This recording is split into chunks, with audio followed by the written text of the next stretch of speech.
राज्य शासनाने जे काही उपाययोजना या संदर्भात आजपर्यंत केलेल्या आहे त्याची थोडीफार माहिती मी या संदर्भात देतो की आज आपल्याकडे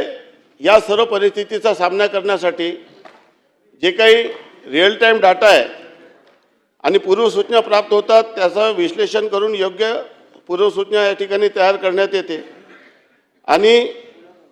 सुमारे 16.21 कोटी लोकांना मेसेजद्वारे या ठिकाणी महाराष्ट्रात आपण या सर्व सूचना जिथे जिथे अतिवृष्टीची परिस्थिती होती त्या ठिकाणी सूचना दिलेल्या आहे। परंतु हे देखील मान्य करावं लागेल की खूप पाऊस जास्त झाला तरी अनेक लोक आपला जीव धोक्यात टाकून कोणी नदीत जातो कोणी पुरात जातो, त्यामुळे अनेक प्रकारचा मृत्यू होतो। दरवर्षी वीज कोसळल्यामुळे राज्यात शेकडो लोकांचा मृत्यू होतो आणि या सर्व परिस्थितीचा सामना करण्यासाठी या सर्व परिस्थितीला फेस करण्यासाठी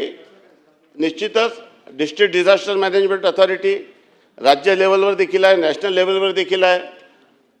आणि शेवटी हा लोकशाही व्यवस्थेमध्ये आपण सर्व विधानसभेचे सदस्य जे कुठल्याही पक्षाचे असले तरी आपल्याला या संदर्भात काम करायचं असतो।